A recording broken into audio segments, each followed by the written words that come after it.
Hello again, welcome to another Green Dragons Gaming Club. Without us, they never feel like winners. Without them, we couldn't look so good. So we're just based out of Westchester, Pennsylvania, which is southeast Pennsylvania. If you're watching this, if you would like to try to get a game in, maybe if you're a fun, easygoing player, if you want to get together with a gaming group, please reach out to me. I'm Sir MC 2015 up on the boards. Otherwise, please respond to this or anything else. We actually do have a website as well. More than happy to turn around and try to get a game in, try to meet you. And hey, if you are type of guy, come join us. So Northeast Maryland, Southern Jersey, Southeast Pennsylvania, that's where we are, and just always looking for new fun players. So today we have Dwarven Holds versus Ogre Cons. I've been playing my Knights of Equitaine list for about a year now. I was getting ready for that tournament that I actually won up in New York. It was a small tournament. It was Judgment Day up in Oneonta, New York. And we've been having some more people join our group, getting some more games. Some of the older players are going to be playing Ninth Age again.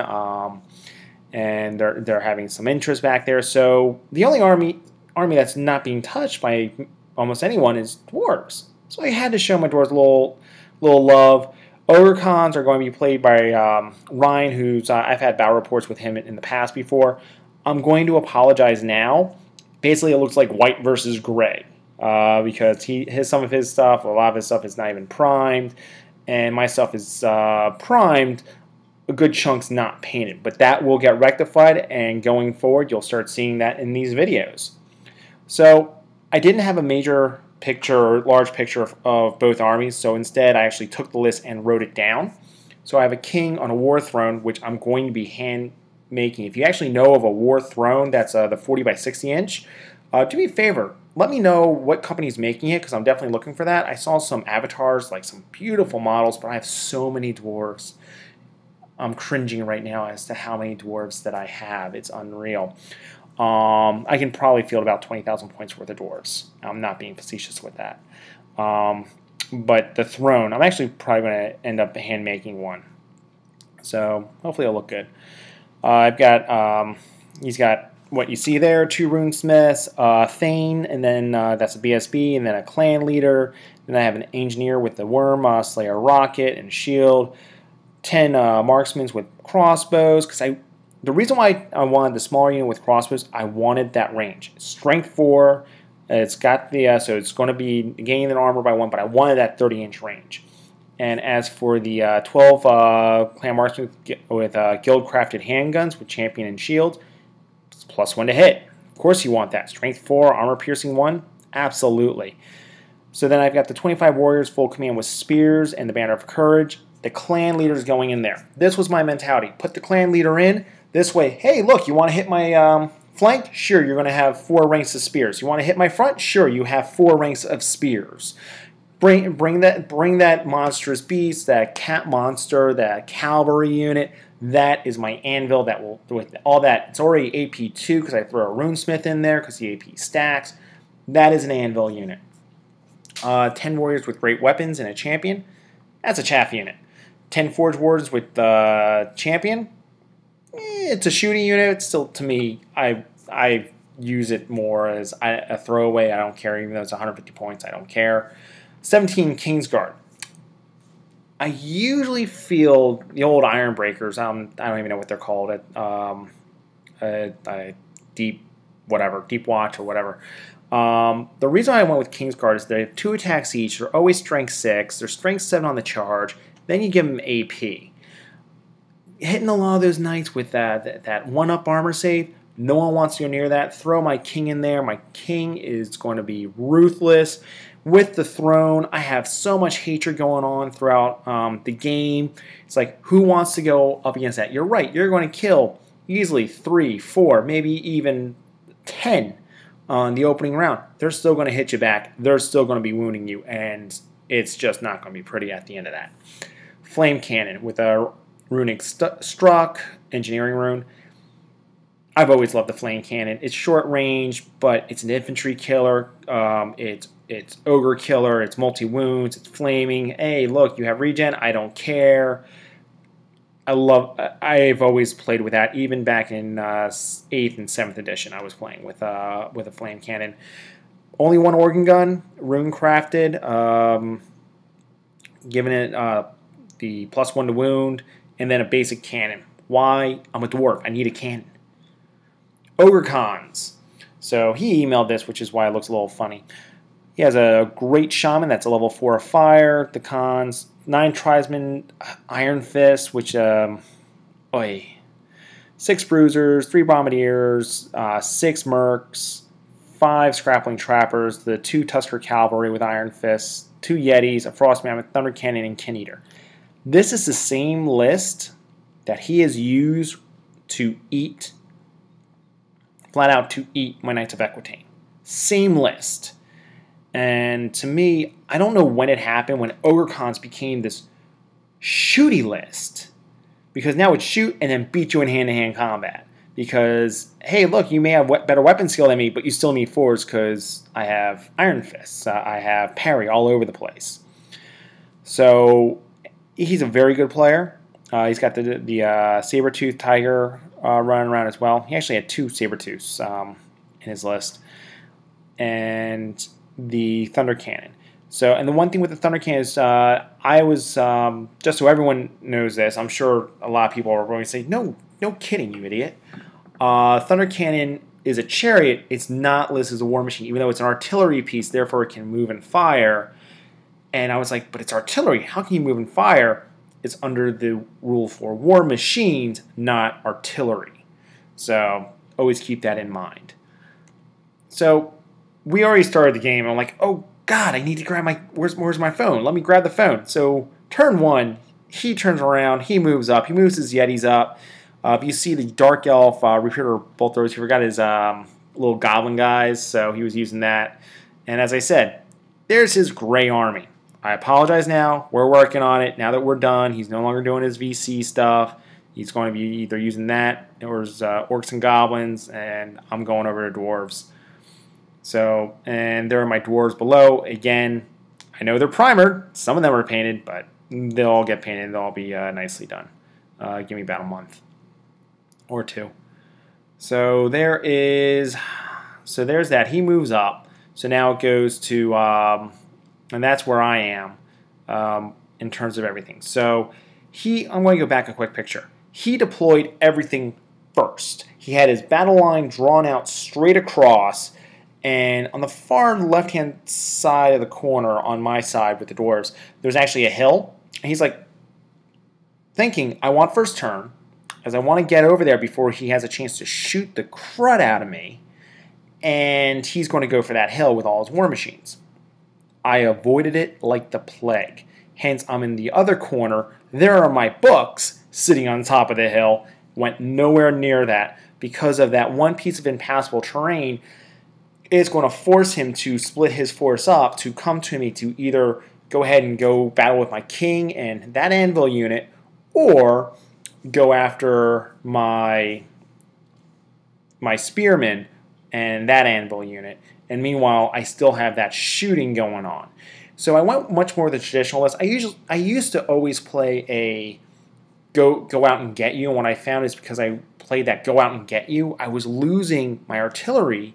My favorite artillery being the flame cannon and the organ gun.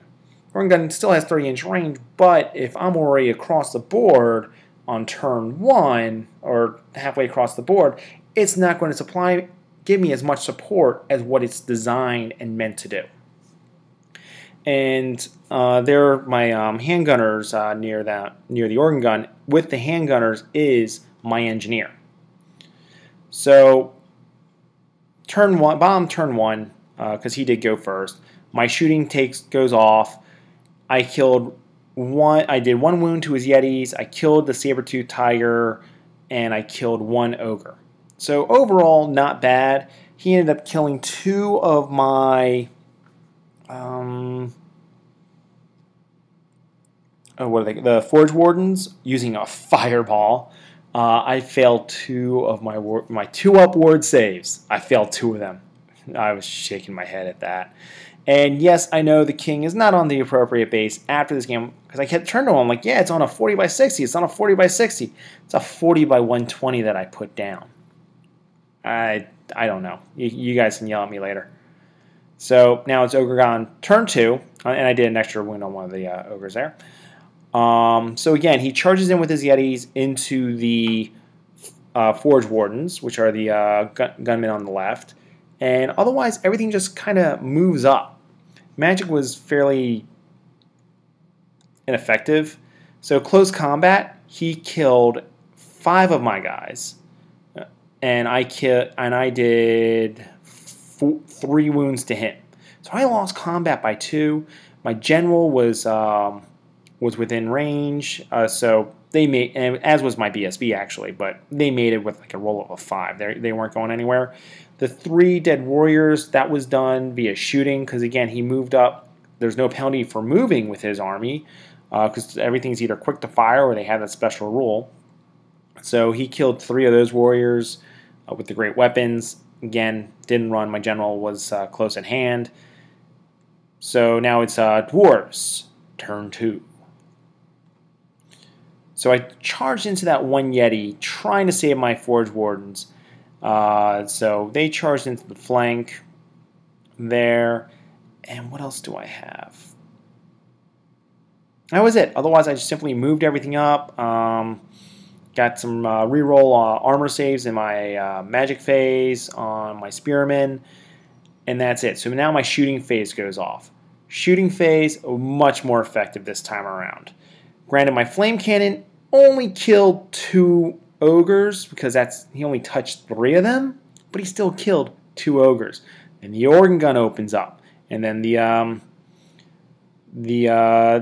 handgunners open up. So all in all, that was 3, 6, 9, 12 wounds into that ogre unit. Should have been more, but I was still very happy with 12 wounds. Popping up behind me was that con. Actually, I stand corrected. The organ gun did not shoot that big unit. That organ gun had to turn around and kill his kin eater that popped up behind me. And he's using one of his few painted and nicely painted models. He didn't paint it. Popped up behind me, so my organ gun had to turn around and kill the kin eater.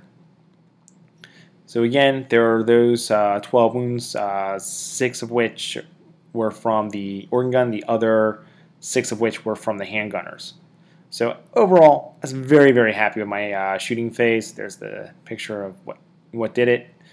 And close to close combat, he killed 1 of my Forge Wardens, and meanwhile, they turn around and they killed him with their 3 wounds being strength 5. And let me go back. They panic. The goblins there, they panic and flee off the board, so we don't have to worry about that going after my war machines anymore. So all in all, that's a win. I don't care if I lose those 2 units. That's a win. So now it's Ogre Khan turn 3. And yes, he's using a Yeti as a filler. He actually, that's his mercs. He just started putting in different models, so this way it's look kind of merkish. If that's even a word. So, as you can see, there is charges all around.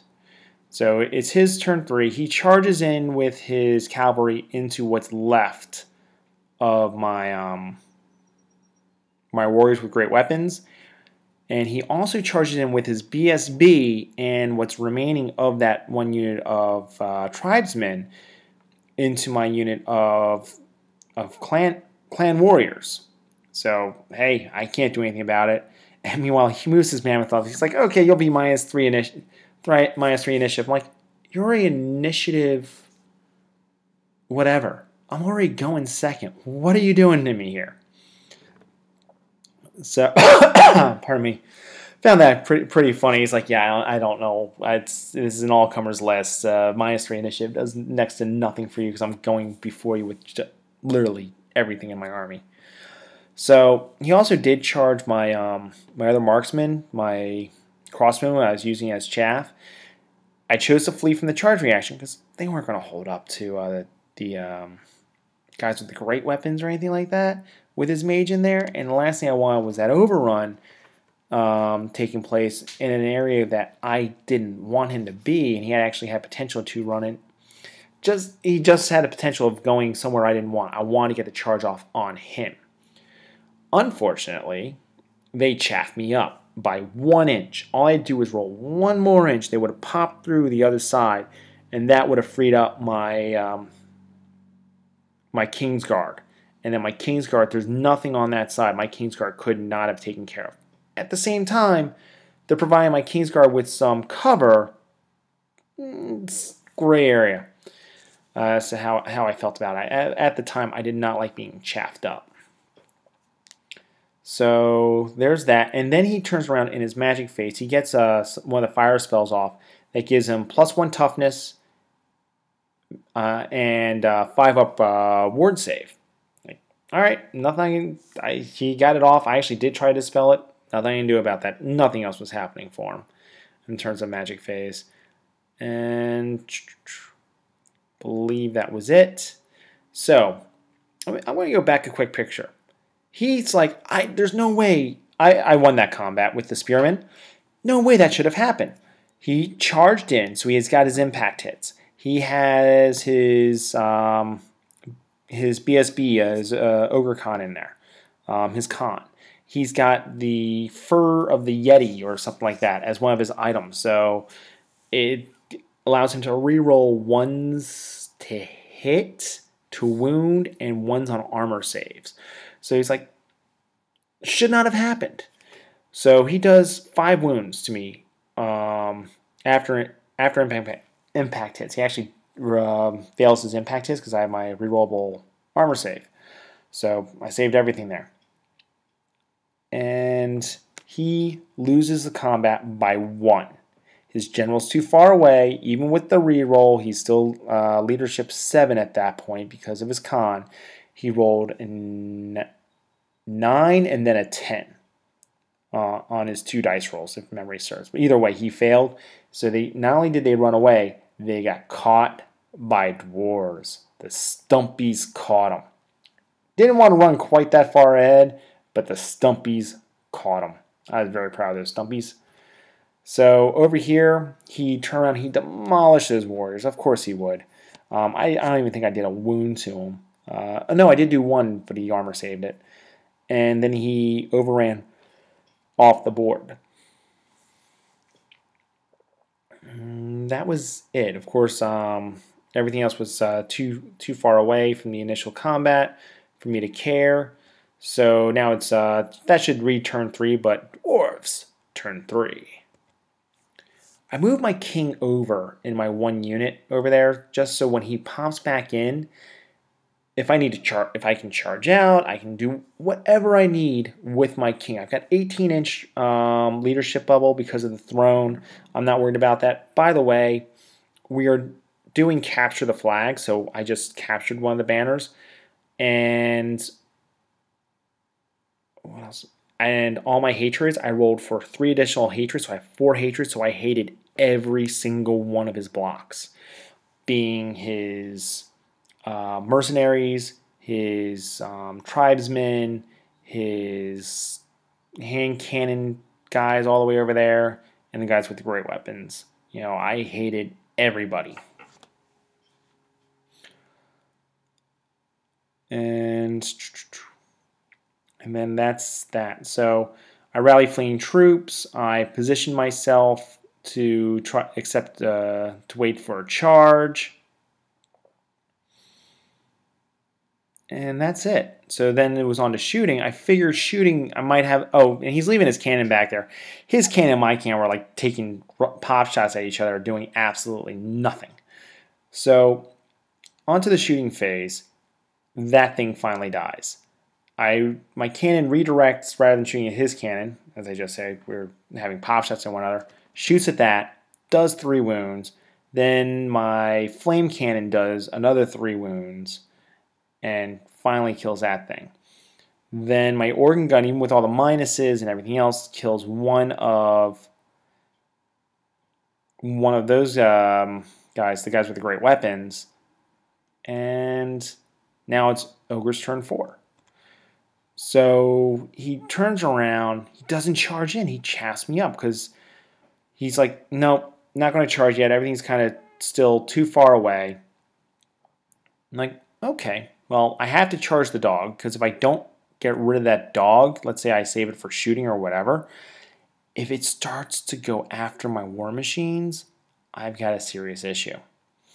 Could have handled it a little differently. Like I do have 10 crossbows staring right at them, and I could have, but I chose not to. Again, I was more worried about my war machines at that point in time because they are kind of the backbone of this army list. And he chassed me up with his cavalry because they just came back on the board. They didn't move all the way up the way that they did. He would have been totally hosed, and he would have just been getting charged by my general and his unit. In retrospect, my general looks like he's in the rear. I could have just charged my general out of the unit, but I don't want to. I personally, I just don't want to risk it. So he turns around. He shoots at me with his magic. He kills another 3 of my Kingsguard. I still have most of that unit. I've only lost, I think, 5 of that Kingsguard because that's that's 1, 2, 3, 4. 5. Yeah, no, that's all I've lost so far. Is I believe those 3 Kingsguard. And that's it. So at this point in time, about half of my army is kind of out of the combat, and he's kind of forfeited in his own mind as to he's not going to win this game. But right now, if he figures some things go his way, he could still swing into that draw category. I'm like, still a lot of game left. Let's see what happens. So over here, I end up charging his big unit of cavalry with both my crossbowmen and my king's unit, and I charge the dogs with the spearmen. So, why is there no picture?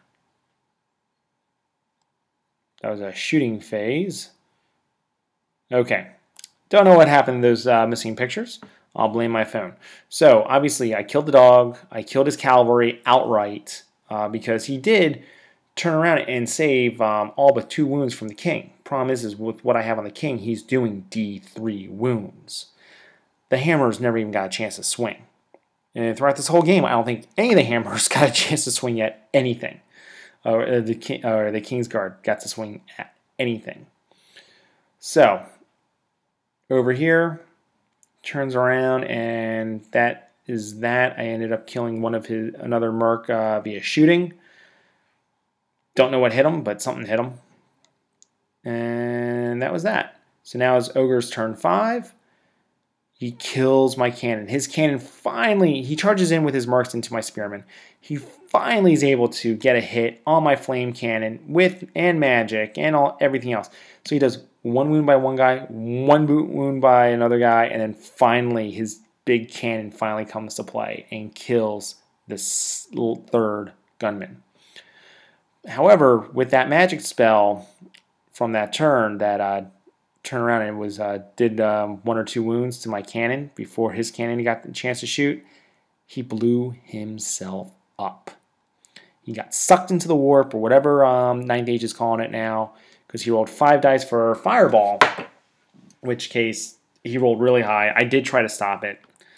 Couldn't stop it, and that ended his magic phase. But he also, before his mage died, he still got off those buff spells for the +1 to hit, and not +1 to hit, +1 to wound, and regen. Basically, the mercenaries were horrible. They were absolutely mean. He charged my marksman again, and of course they fled again, and that's that. So there's my dead, there's my fleeing crossbowman, there's my dead flame cannon, and over here he turns around and kills 1, 2, 3, 4, 5. 5 of my spearmen. I know they have hand weapon shield, but he kills 5 of the spearmen. I need to get dwarves with hand weapon with spears. Problem is, I have so many dwarves. I think one time I'll just show a picture of how many dwarves I truly have. So he wins that combat. I'm steadfast. I'm not going anywhere. My general and BSB within 12 inches. So I'm sorry. He adds one more to do a stomp, and that's it. So now it's dwarves turn 5, and I can't see his mercenaries. I really wanted to see his mercenaries, but again, it's just positioned in such a way, can't see them, can't charge them. So I charge his gunnery unit that had forced my other troops to flee. They get away. Then so I redirect into his other unit, and they get away. I'm like, all right, well, I'm not going to be able to do much else. And meanwhile, I rally my crossbowmen. Shooting, I managed to kill one more of his great weapons with ogres. So now it's turn 6. And dwarf turn 6. So, forgot to take a picture of him literally chewing up my... Because, again, his cannon does nothing. His close combat, he just kills more dwarves. And I stick. As you can see, he's down to 2 mercenaries where he had 4 before. So I didn't lose combat by all that much. And that left me with 3. 3 with 3 clan warriors. So now it's my turn 6. I charge into his flank with my king, who doesn't make way. Yes, I know that that model's way too big for what it's supposed to be. End up, it's just not even pretty. So he's actually has a higher initiative than my king. He kills what's left of that unit. All right. Oh, let me go back. He kills the last 3 remaining clansmen, leaving just the Thane that's in there. So between the Thane and my king, he kills the last 2 mercenaries. We're tied for objectives in terms of banners because he did annihilate that one unit. So end result though, it is a massacre win for Dwarven Hold, 17-3 victory, and it was a brutal game. It really was. Let me show you the MVPs real quick. So to me, even though they all died, was Clan Warriors. Clan Warriors turn around, beat his 1 con unit, and the look of despair on his face. So he did all these wounds. And then I go, wait a minute, they have a ward save in close combat. And he's like, what are you talking about? You're using spears and shields. I'm like, yes, they have shield wall. Just the fact that they have shields, they get that ward save. And just when I roll, again, for those of you who have ever watched my Aquitaine army reports, 5-up ward saves, I will make them. I made 5 out of 7. I lost only 2. I lost 2 out of 7 wounds. So made 5-up ward saves, and the look on his face was just like, I can't believe that just happened. That's why he's like, there's no way you should have won that combat. They're just statistically, it should not have gone that way. Well, never tell me the odds. So the Clan Warriors did that. Then the Clan Warriors killed the dog, freeing up the rest of the unit. And then they took and held up the mercenaries. Even though they died to a man, they never ran, and they were doing wounds. And that's it. That's what, to me, what they're supposed to do. So they performed very, very well. And Ogre Khan's mercenaries, they are one of the nasty units in the game. If you're not taking poison and the extra ballistic skill or whatever it is, they get 2 shots with their weapons, with their hand weapons. They count as a paired weapon. There are monsters in combat. That unit is a must-have in an Ogre Khan list. It just is a must-have. And kitted out in that style manner with the poison, it's just brutal. He's like, okay, I've got poison shots. All right, lead balls, sure. And that's all I can say. It's brutal, and it's -2 because it's strength 4 armor piercing, so it's -2 to your armor save. So if you're not taking them, you're doing something wrong. please feel free to turn around and post. Again, if you're ever in the area of Philadelphia, Pennsylvania, or specifically Westchester, Pennsylvania, please let me know, because that's where our group is based out of. Be more than happy to turn around and meet you, get a game in, and please post any comments that you may have regarding the game. Next time, hopefully Ryan will be here for a battle report. I hope to. This weekend is our big game going on, our big gaming day. So I hopefully we'll have like 2 to 4 battle reports to be able to post at that point in time. But work, family stuff always seems to get in the way. Till next time, take care now. Bye.